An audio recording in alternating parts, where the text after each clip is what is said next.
Bharatiya Janata party भी फंसी, आज भी फंसी है। 45 उम्मीदवारों की फहरिस्त आई, कहीं पर उम्मीदवार एक दो जगहों पर फिर बाद में चेंज भी करने पड़े, कुछ मुश्किलात आई। साबिक वज़ीर आला को, साबिक नायब वज़ीर आला को फहरिस्त से बाहर रखा गया, उस पर भी सवाल उठे। लेकिन इस बीच एक और फहरिस्त आप देखें कि आज या कल सामने आएगी, जिसमें पार्टी सदर के नाम को लेकर जो सवालात पूछे जा रहे थे, पार्टी जराये के मुताबिक तकरीबन इन इंतखाबी सरगर्मियों में आज या कल ये साफ हो जाएगा। पार्टी सदर रविंद्र रैना को नौशहरा से टिकट मिल सकती है। पार्टी जराये इस बात की कंफर्मेशन कर रहे हैं कि बहू से जम्मू के अंदर जो बाहू फोर्ट वाली सीट है, जो आप जानते हैं, इस बार एक नई सीट बनी डिलिमिटेशन के बाद 5 मई को जो रिपोर्ट आया था, तो 3 हफ्तों के अंदर हमने काफी ज्यादा सरगर्मियां देखी, जिसमें उतार चढ़ाव और इतलात ये भी कि अलग अलग जगहों पर नाराजगी भी इन सब के बीच में देखने को मिली है। रविंद्र रैना, जिनको लेकर कहा जा रहा था कि क्या नौशहरा से जो उनकी रिवायती सीट रही है, पहले भी वो वहां से जीतकर 2014 में आए और काफी मजबूत उनका गढ़ माना जाता रहा है। इस बार क्या होगा वो दूसरी बात है, लेकिन नौशहरा के अंदर जहां नेशनल कॉन्फ्रेंस के सुरेंद्र चौधरी उनके सामने हैं, मजबूत दावेदार हैं, पर्चा नामजदगी दाखिल कर चुके हैं, और रविंद्र रैना यहां से मैदान में होंगे या नहीं, इस सवाल का जवाब तकरीबन तलाश कर लिया गया है। पार्टी के अंदर जरा ये भी बताते हैं कि आने वाले दिनों में शायद ये जो सस्पेंस था ये मुकम्मल तौर पर खत्म हो जाएगा। इसके अलावा न सिर्फ रविंद्र रैना बल्कि कविंदर गुप्ता,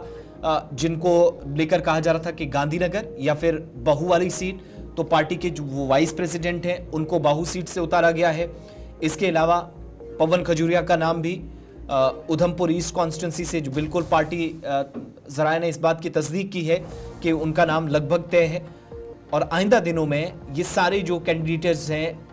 कम से कम मामलात इस हद तक ना पहुंचे कि पार्टी के अंदर किसी किस्म की बगावत हो, और पिछले 3-4 दिनों में जो कुछ हुआ वैसी परेशानी ना बने, चीज़ों को बहुत हद तक हल कर लिया गया। एक बात। दूसरी ये कि न सिर्फ बीजेपी बल्कि कांग्रेस के अंदर भी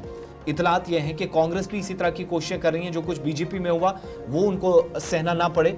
इसके लिए एक अलग किस्म का प्लान या अलग किस्म की हिकमत अमली तरतीब दी जा रही है। इस पर मजीद जरा बात करेंगे। हमारे साथ शिल्पा शर्मा ज्वाइन कर रही हैं, सीधा उनके पास जम्मू चलते हैं। शिल्पा, एक चीज तो ये बताइएगा कि बीजेपी के अंदर जो पार्टी कैंडिडेचर को लेकर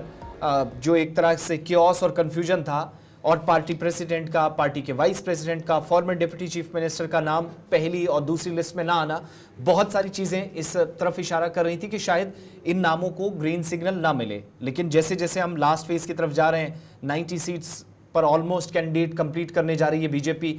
शायद इस कंफ्यूजन को दूर होते हुए हम देख रहे हैं। क्या तैयारियां हैं? और ये जो 3 नाम, Pawan Khajuria, former deputy chief minister Kavinder Gupta और पार्टी प्रेसिडेंट के नाम को क्या मुकम्मल तौर पर माने ग्रीन सिग्नल मिल चुका है, या फिर शायद हो सकता है कोई सरप्राइजिंग फेस भी सामने आए? देखिए, जम्मू क्षेत्र से 7 विधानसभा सीटों की बात करें तो उसको लेकर उम्मीदवारों के नाम को लेकर इस समय काफी ज्यादा सस्पेंस बना हुआ है, और सोर्सेज ने बता रहे हैं कि जिस प्रकार से आपने कहा कि भारतीय जनता पार्टी के प्रदेश अध्यक्ष जो कि नौशहरा से लड़ेंगे, कविंद्र गुप्ता जो कि वरिष्ठ नेता है जम्मू बहू से लड़ेंगे, और पवन खजूरिया जो कि उधमपुर ईस्ट से लड़ेंगे। इसको लेकर हरी झंडी जो है वो भारतीय जनता पार्टी के द्वारा दिखा दी गई, हालांकि घोषणा नहीं हुई है। कल बताया जा रहा है कि 7 विधानसभा सीटों पर जो है वो घोषणा भारतीय जनता पार्टी कर सकती है। लेकिन फिलहाल देखिए, बीते कल जो है वो इलेक्शन इंचार्ज राम माधव और डॉक्टर जितेंद्र सिंह की बैठक हुई, और बैठक में ये फैसला लिया गया कि इन 3 नामों को जो है वो हरी झंडी दिखाई जाए। लेकिन इससे पहले की बात करें तो 3 से 4 नाम जो है वो इस रेस में थे, और उसके बाद सोच विचार करने के बाद इन 3 नामों पर जो है वो मोहर लगा दी गई है, इन 3 नामों को जो है वो हरी झंडी दिखा दी गई है। देखिए, 7 विधानसभा सीटों की अगर हम बात करें, 7 विधानसभा सीटों से 3 की यानी कि मोहर लग चुकी है, 3 को हरी झंडी दिखा दी गई है। और वहीं पर जिस प्रकार से 4 विधानसभा क्षेत्रों की बात करें तो जिसमें कठुआ जिला से कठुआ कस्बा आता है, रजौरी जिला से रजौरी कस्बा आता है, और उसके बाद बिश्ना की बात करें तो बिश्ना है, जम्मू क्षेत्र से बिश्ना है, और मर्ग निर्वाचन क्षेत्र है। देखिए, राजौरी को छोड़कर जो है वो यानी कि राजौरी को छोड़कर जो 3 निर्वाचन क्षेत्र हैं उसमें अनुसूचित जातियों को जो है, यानी कि एसटी को जो है वो रिजर्व वहां पे रखा गया है। और 3 निर्वाचन क्षेत्र जो बचे, कठुआ में इस समय 3 उम्मीदवार जो है वो रेस में हैं, और उसके बाद बिश्ना की बात करें, बिश्ना से भी 3 है। लेकिन मर्ग निर्वाचन क्षेत्र की बात करें तो मर्ग निर्वाचन क्षेत्र से भी 3 उम्मीदवार है, लेकिन काफी ज्यादा इस समय वहां पर भी सस्पेंस बना हुआ है। मर्ग निर्वाचन क्षेत्र में देखिए, एक डीडीसी मेंबर बताया जा रहा है और 2 वरिष्ठ नेता हैं। हालांकि देखिए,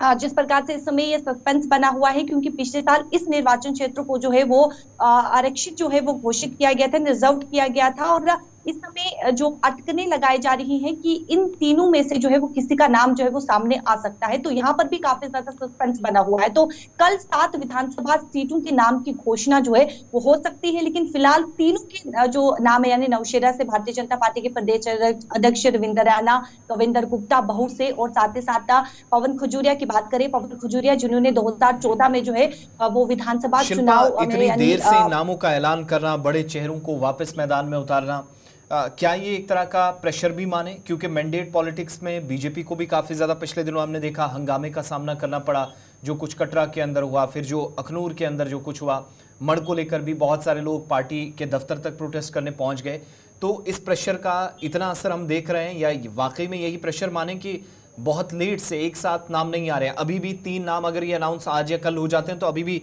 जम्मू प्रोविंस के अंदर 4 ऐसी इंपॉर्टेंट कॉन्स्टिट्यूंसीज हैं जो गिनकर आपने बताई, जहां पर शायद फाइनल डिसीजन अभी भी पार्टी लीडरशिप नहीं ले पाई है।